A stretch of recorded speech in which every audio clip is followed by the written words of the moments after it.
All right, who's up? Got a late night video. More Carson Wentz shenanigans, right? All right.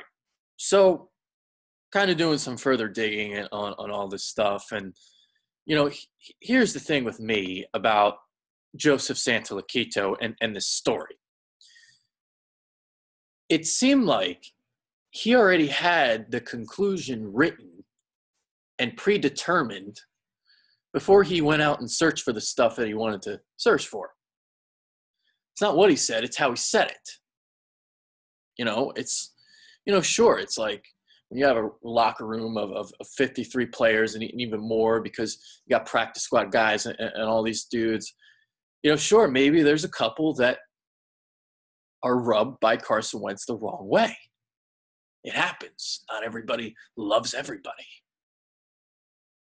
But as we saw, the support and the reach that Carson Wentz got from all of his teammates shows.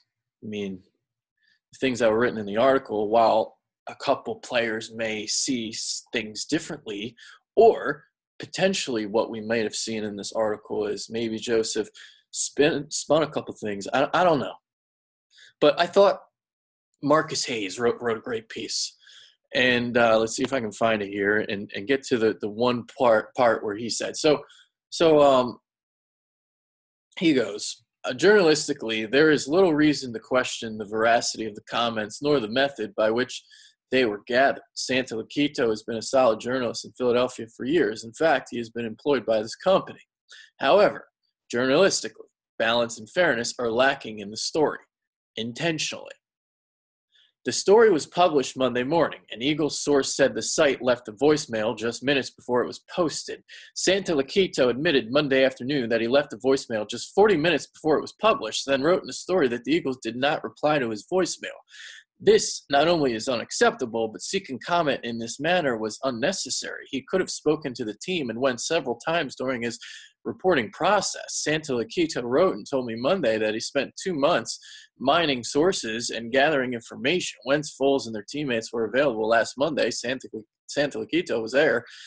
Head coach Doug Peterson and general manager Howie Roseman were available Tuesday. None of them was asked to comment on the characterizations. Santoliquito said he wasn't finished with his reporting on the story until last Monday night, which was after Wentz spoke. He said he did not attend the Peterson-Roseman press conference on Tuesday. That doesn't matter. That was almost a week before the story ran. It is simply unacceptable to not give the principals reasonable time to respond. Santoliquito now realizes this. I should have, quote unquote, Santoliquito told me when contacted by the Inquirer and Daily News on Monday, the Eagles declined to comment. The rest of the story seems overblown, not false, not inaccurate, just overblown. So there you go. And just some thoughts on some other things. It's not like some of these reports haven't been said throughout the season. You had like that Josina Anderson report. It's possible that whoever this player is, it's possible that there's a frustration, and it's possible that this player could be Alshon Jeffrey. I don't know. I'm just like throwing something out there, but some people are connecting the dots and thinking it's Alshon. I'm not saying it's Alshon, but if it is Alshon, it wouldn't be surprising to me because there's that better cohesion with Foles, and I think Carson can learn from Foles and how to throw the football. But what I'm trying to say is like, all right, so maybe Alshon said a couple things, right? But what Joseph did, I'm sure, is probably took what Alshon said out of context, and he probably didn't really mean the things that he said. But like Joseph is, it seems like Joseph has this issue with Carson. I don't know what it is. It's he's every slant he's had, whether it's the whole calling the Eagles the Browns, whether it's saying he's not clutch, whether it's Wentz can learn from Foles. I mean, some of those things are okay, but it's stuff like, inside the article that he's talking about, and shout out to my boy Deshaun Hubbard, because follow him on Twitter, DHub4. That's D, capital D, HUBB 4. Pornhubs in Phi Cap ESPN Fantasy League. So I love this tweet. He says, his aw shucks overgrown Opie from Mayberry routine plays well with the local and national media. That's a quote from the article itself. And Hubs goes, imagine trying to claim this is an unbiased article when you got stuff like that in there. And I agree. It's like, it's like kind of like Marcus said, you can write what he said in a way like, all right, it's like, all right, he's a prick, all this stuff. He's selfish, egotistical, but you also got to get the other side of the story. And that's the problem. And that's why I think so many players were so vociferous about, their feelings on Twitter. I mean, Chris Long was on Twitter, Fletcher Cox, Lane Johnson. It's like a lot of different guys. Jason Kelsey spoke to Nick Fierro via text. So it's like a lot of different players reached out. And it's clear that Joseph may have had a motive here that what the hell. I don't know. Motive is like a strong word, but what's up, man? Why do you hate Carson so much?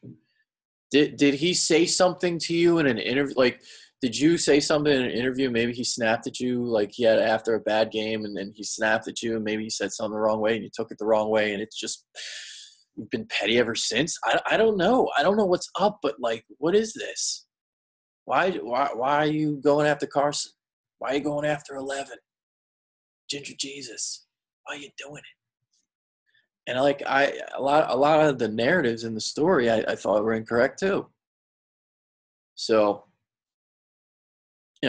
Those are my thoughts, late night after getting more information. Oh, by the way, I forgot to talk about this.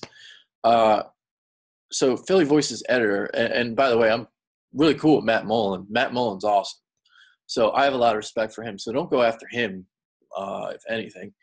But, he went on the Derailed podcast, which is Eitan Shander's new pod, and he went on there and, kind of talked about, yeah, it's like he had the sources, and the sources were there. Obviously you're not going to reveal sources, but, he's not making it up. So the things that were said were actually said, but they were said maybe in a way that weren't intended by the players. And Joseph might have spun them, or either he spun it, or he just used his side of the story and didn't really look into the other side. It was slanted in such a negative way, which is why I was so frustrated by it and why I was angry by it. Like, well, what the hell? Like, what did Carson Wentz do to you that he deserved all this? I mean, this report, this piece generated national attention. It's like, man, there it is. So, let's see, any other thoughts? I talked about like other kind of like reports that were in the story. I talked about Josina Anderson, and that's why maybe, it could be like Alshon Jeffrey. There was the report about Peters in earlier in the season. I don't know if that was like September, October, but he talked about I don't remember where the report was from, but I just remember Jason Peters was frustrated with Wentz about not getting the ball out quicker. But like when you look at the stats, his stats were actually average. And when Wentz was in, it was 0.3 seconds slower. And you look at how the offensive line was playing the first like 8 weeks of the season. It's like, sure, maybe on some occasions, yeah, sure, Carson Wentz could get the ball out quicker, but the offensive line as a whole has to play a lot better. And so you got like Josina Anderson report that's like a narrative in the story. You got that Jason Peters report that's a narrative in the story.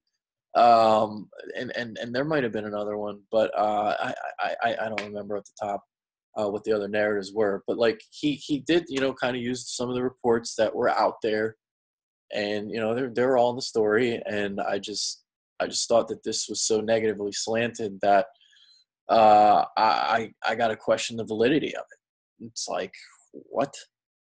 You got a guy that's got a past of saying not so good things about Carson, and here we go again. So There it is. Those are my thoughts. By the way, I also saw a tweet from Matt Mullen that like he's getting death threats, dude. That's, I didn't like the article. I didn't like it. I hated it, but I don't want to see the guy, die. That's not messed up. So let's not do that.